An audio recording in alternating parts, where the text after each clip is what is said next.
नमस्कार, स्वागत है आप सभी का एक बार फिर से आनंदीबाई हरसेश सरस्वती बालिका विद्या मंदिर इंटर कॉलेज जालौन की ऑनलाइन स्टडी एजुकेशन में। मैं धर्मेंद्र कुमार सिंह राजा सर आज यहाँ पर विषय जो है वो मैं आपको पढ़ाने वाला हूँ विज्ञान। और जैसे कि हम पहले ही अपना जो सेपरेट पोर्शन था यानी कि कक्षा 7 का जो जीवों में अनुकूलन पाठ 7 है वो मैं आपको पढ़ा रहा था इससे पहले वाले लेक्चर में। तो पार्ट जो है वो तो हमारा बच्चा पूरा हो गया, ठीक है।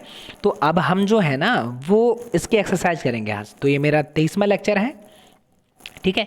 इससे पहले मैंने 22 लेक्चर यूट्यूब पर और अपलोड किए हैं। अगर आपने वो नहीं देखे हैं तो जाकर देख लीजिए, ठीक है। दिस माई यूट्यूब चैनल, अगर आपने सब्सक्राइब भी नहीं किया है तो चैनल को सब्सक्राइब कर लीजिए। इससे होगा क्या कि जब भी कोई नोटिफिकेशन या वीडियो में डाला करूँगा तो उसका एक नोटिफिकेशन आप तक पहुँच जाएगा, जिससे कोई भी वीडियो जो है वो आपकी मिस नहीं होने वाली है, ठीक है। जैसे कि हमको पता है कि पाठ जो है वो हमारा 7वां चल रहा है। पाठ का नाम है जीवों में अनुकूलन, ठीक है। यानी कि जो जीव हैं जगह जगह जो विभिन्न क्षेत्रों में अलग अलग जगह पे अलग अलग प्रकार के जीव पाए जाते हैं। आखिर उनमें क्या ऐसी परिस्थितियाँ होती हैं या क्या ऐसे उनमें क्वालिटीज़ होती हैं कि वो उस प्रकार के एटमॉस्फेयर में रहते हैं, ठीक है। तो उस बारे में हमने जान चुके हैं। बस आज जो है वो हमको एक्सरसाइज करनी है। एक्सरसाइज में सबसे पहले आपको पता ही है कि हम लोग पहले बहुविकल्पी है ना, सही गलत, रिक्त स्थान, उसके बाद शॉर्ट क्वेश्चन, उसके बाद लॉन्ग क्वेश्चन पर हम लोग पहुँचते हैं, ठीक है। तो चलिए शुरू करते हैं आज का ये सेशन। और जैसे कि हमारा पहला क्वेश्चन क्या बनता है, बहुविकल्पी है। 4 विकल्प आपको दिए जाएंगे, परीक्षा में भी इसी प्रकार से दिए जाते हैं, ठीक है। तो वहाँ पर आपको क्या करना होता है, कोई एक आपका आंसर जो है वो सही होता है, उसको हमको टिक करना है, ठीक है। मेढक रहता है स्थल पर, जल में, है ना। तीसरा आपका दिया गया है कि जल स्थल दोनों जगह पर, वायु में। तो आपने देखा होगा कि जो मेढक होता है ना वो मतलब कभी कभी यहाँ ज़मीन पे भी आप देखते होंगे, है ना, और पानी में भी देखते होंगे, यानी कि ये उभयचर होता है, ठीक है। तो ये जल में भी रहता है और कहाँ रहता है, स्थल दोनों जगह पर रहता है, ठीक है। तो पहला का आपका तीसरा ऑप्शन जो है वो आपका ये सही हो गया। लेकिन आपको एक चीज़ ध्यान रखनी है, परीक्षा में क्या करते हैं बच्चे के, जब भी वो लिखते हैं ना तो वो बस ऐसा कर देते हैं तीसरा और यहाँ पर लिख देते हैं सही। बट आप ज़्यादा बेटर होगा कि आप जो है ना वो आंसर में ये भी लिखें कि इसमें क्या लिया गया है। मान लीजिए यहाँ तीसरे में जैसे लिखा है कि जल स्थल दोनों पर, तो आप तीसरा पॉइंट डाल के आप उसमें लिखा जरूर करें कि जल स्थल दोनों पर। इससे क्या होगा कि हमारा क्वेश्चन डाउटफुल नहीं रहता है। कभी कभी क्या होता है कि हम 2 को 3 लिख जाते हैं, 3 को है ना 2 लिख जाते हैं, तो ऐसी गलतियाँ ना हो इसलिए आप आंसर को लिख दिया करें, ठीक है। आगे देखते हैं दूसरा, मछली सांस लेती है, किसके द्वारा लेती है, गिल्स के द्वारा, फेफड़ों के द्वारा, त्वचा के द्वारा, पंखों के द्वारा। तो हमने पढ़ा है, बहुत ही इजी क्वेश्चन था, हमें ऐसा लगता है इस प्रकार से आपने पढ़ा है इस चैप्टर को, ठीक है। तो ये गिल्स द्वारा यानी कि गलफड़े जो होते हैं उसके द्वारा मछली जो होती है बच्चा वो सांस लेती है, ठीक है। अगर हम गाय की बात करें तो ऊँट के कुबड़ में संचित होता है। ऊँट जो कुबड़ आपने देखा होगा, कुबड़ जो होता है ऊँट का, उसमें क्या संचित रहता है, तो इसका जो राइट आंसर होगा वो आपका होगा वसा। वो जो वसा है वो संचित कर लेता है। और जब आपको पता है कि ऊँट को रेगिस्तान का जहाज कहा जाता है क्योंकि लंबे समय तक वह बिना पानी पिए खाए पिए रह सकता है, क्योंकि वह भोजन को संचित कर लेता है और वही ऊर्जा वो अपने उपयोग में लाता रहता है जब उसको भोजन नहीं मिलता है, ठीक है। आगे देखिए यहाँ पर है, ये थोड़ा गलत टाइपिंग है तो आप यहाँ याद रखें, नागफनी पौधा है। किस प्रकार का पौधा है, तो हम ये पढ़ चुके हैं कि ये मरुस्थलीय पौधा होता है, ठीक है। मरुस्थलीय का मतलब ये उन स्थानों पर पाया जाता है जहाँ पर पानी की मात्रा कम होती है, रेगिस्तान है ना, उन जगह पर इस प्रकार के ये जो पौधे होते हैं वो पाए जाते हैं, मरुस्थलीय। अगला क्वेश्चन है हमारा, जलीय वातावरण में पाए जाने वाला पौधा कौन सा है। मटर तो नहीं पाया जाता, आलू भी नहीं पाया जाता, मक्का भी नहीं पाया जाता, यानी कि आपका जो दूसरा ऑप्शन होगा सिंघाड़ा, है ना, ये हमारा सही होगा। सिंघाड़ा आपको पता ही है, पानी प्रकार की बेल डली होती है, उसी बेल में सिंघाड़े लगते हैं, ठीक है। तो ये आपका जलीय पौधा होता है। हाँ जी, आगे देखते हैं। अगला क्वेश्चन हमारा है, रिक्त स्थानों की पूर्ति करनी है। ये जो आपको ब्लैक ब्लैक से ये जो दिखाई दे ना डार्क ब्लैक में, तो बेटा ये आपको परीक्षा में रिक्त स्थान यानी कि फिल करने के लिए आएगा। तो वहीं पर आपको, और आप भी जब परीक्षा में आंसर दिया करें तो आप यहाँ पर जो भी ये आप जो लिखा उतारेंगे ना इतना हिस्सा, है ना, ये तो बच्चा हमारा होगा किसे, ब्लू से, और जो आंसर होगा ना रिक्त स्थान जो आप फिल करेंगे उसको ब्लैक से लिखा करें आप लोग, ठीक है। तो मेढक पानी में श्वसन किसके द्वारा करता है, तो पता ही आपको त्वचा के द्वारा करता है। मेढक जो होता है वो पानी में सांस कैसे लेता है, तो इसका आंसर होगा त्वचा के द्वारा, ठीक है। और नागफनी एक डॉट डॉट डॉट यहाँ पर आएगा, है ना, का पौधा है, तो पहले ही पढ़ चुके हैं हम लोग, है ना। उसमें क्या बताया गया था, हमको ये बताया गया था कि नागफनी जो है ना वो एक मरुस्थलीय पौधा है। गा क्या है हमारा, जी गा क्या है कि अल्प विकसित जड़ें और वायु प्रदूतक किन पौधों में पाए जाते हैं? किस प्रकार के पौधे होते हैं? तो जलीय पौधे जो होते हैं ना, इनमें जड़ें अल्प होती हैं, मतलब विकसित नहीं होती हैं, क्योंकि जड़ें लगती हैं उन स्थानों पर जहाँ मिट्टी होती है। अब जल में मिट्टी तो होती नहीं है, ठीक है ना, तो वहाँ पर इनकी जो जड़ें होती हैं ना वो आपकी नॉर्मल होती हैं, ठीक है। आलू जो है एक भूमि का क्या है? तो आप लिखेंगे पौधा है।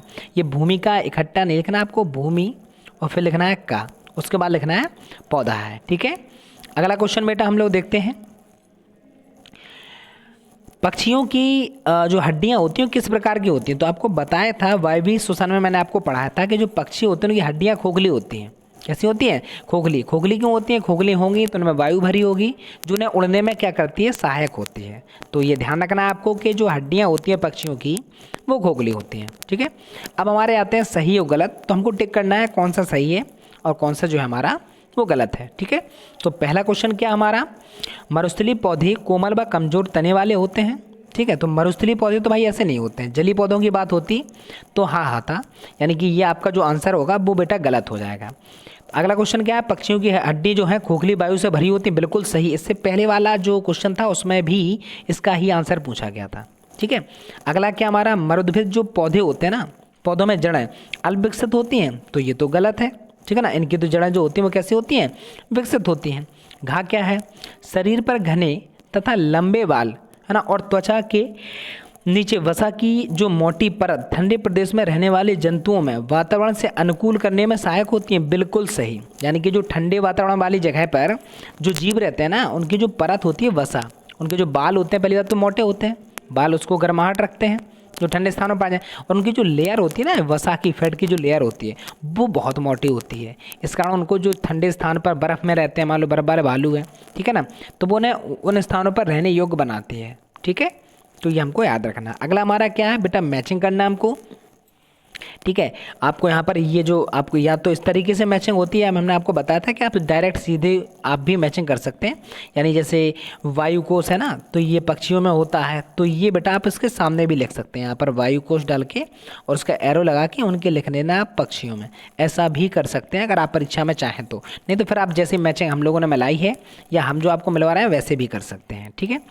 और सल की अगर बात की जाए तो बेटा ये मछलियों में जो आपने देखा हो चमकीले स्पर्श टाइप के होते हैं, जो उनको वायुरोधी होते हैं, मतलब सॉरी जल रोधी होते हैं, जो जल से क्या करते हैं? सहायक होते हैं, यानी कि उनकी त्वचा को गलाने से बचते हैं, है ना, तो उनको सल्क कहा जाता है। तो ये मछलियों में पाए जाते हैं।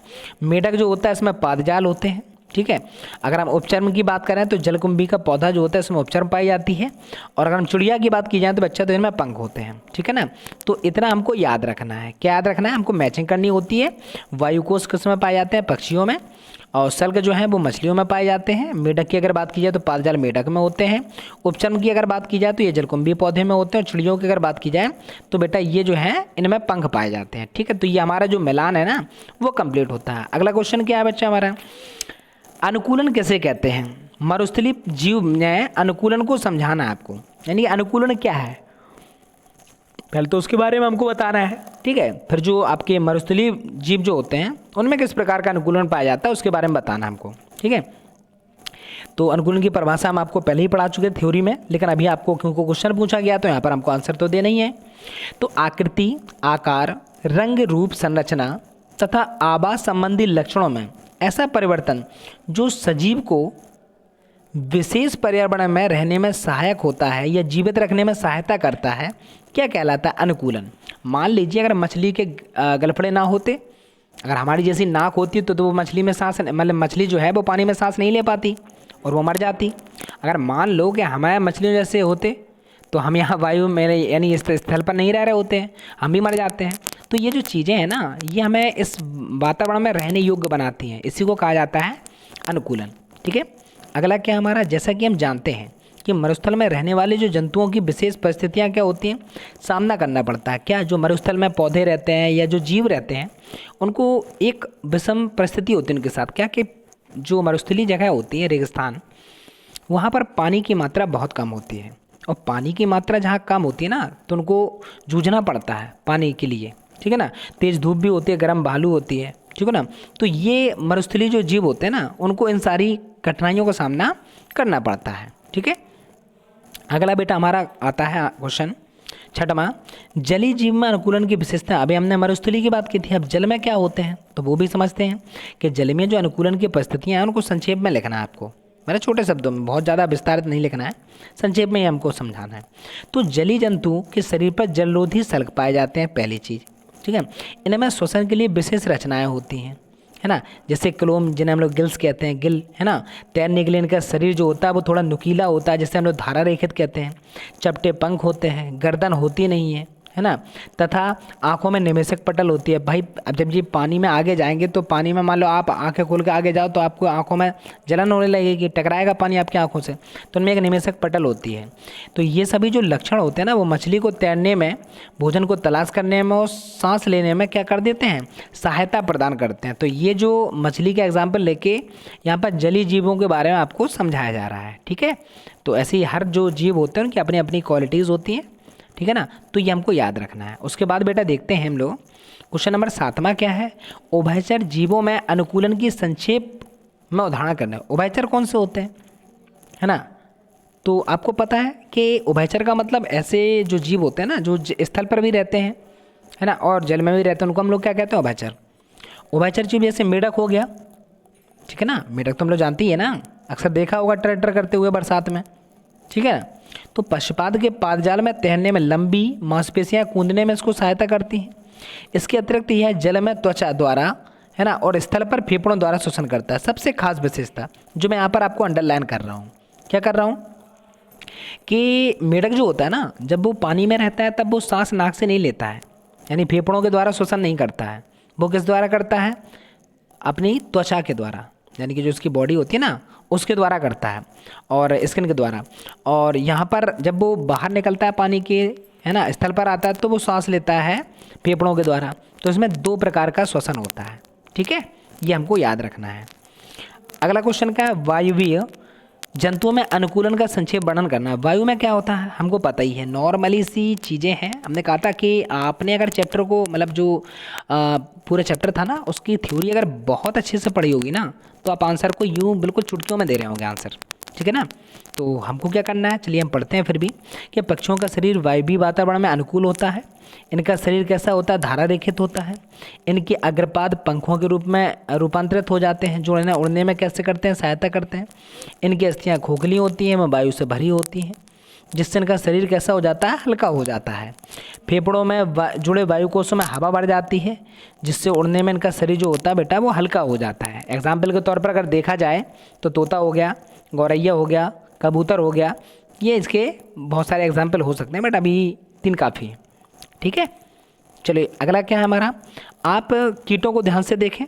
इनका शरीर छोटा होता है, इनके शरीर पर अन्य आकर्षकी जंतु जैसे क्या होते हैं, केंचुआ, घोंघा की तुलना में हल्का होता है, ठीक है। जब ये उड़ते हैं ना तो इनमें 2 जोड़ी जो होते हैं पंख फैला देते हैं।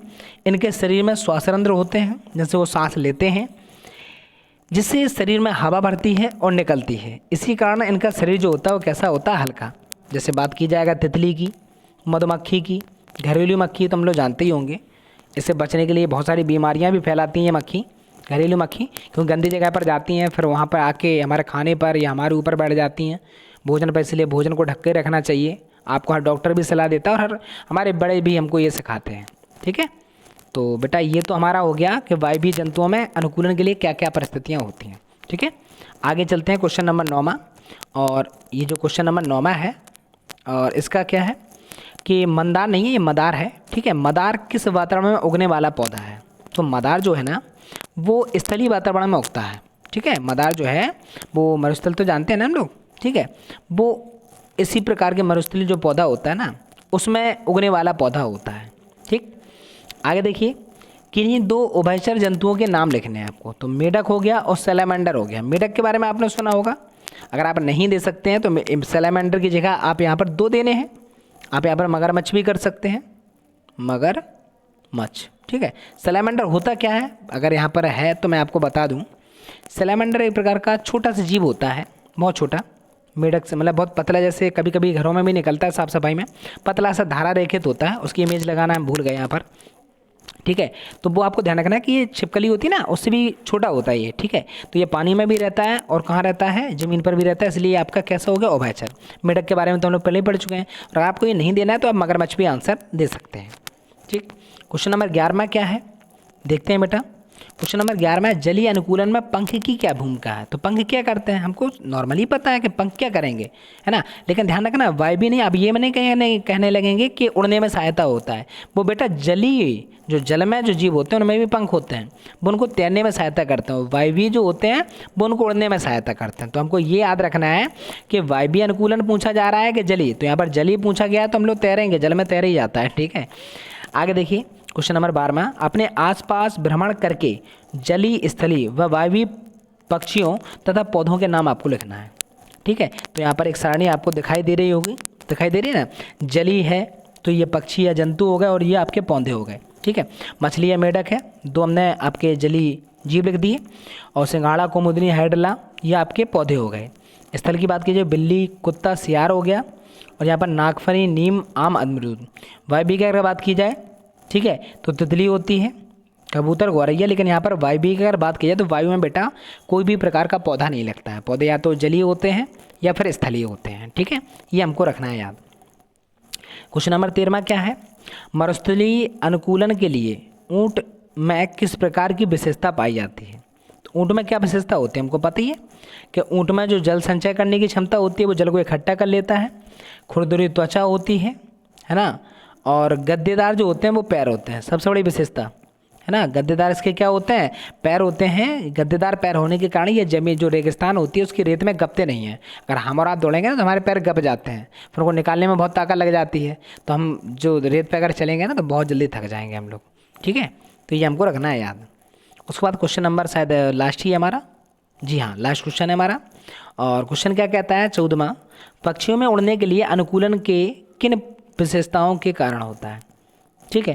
तो हमको पता ही है, पक्षियों में बता चुके हैं हम आपको पहले भी कि पक्षियों में अग्रपात जो होते हैं वो पंख के रूप में पहली बात तो रूपांतरित हो जाते हैं, खोखली हड्डियाँ को होती हैं, है ना, और वायुकोश जो होते हैं उड़ने में क्या करते हैं, सहायता, जिनमें वायु जो हृदय फेफड़े होते हैं उनके, वो उनमें वायु को भर लेते हैं और तेज़ से उड़ान करते हैं, जिससे उनका शरीर जो होता है वो कैसा हो जाता है, हल्का हो जाता है, ठीक है ना बेटा।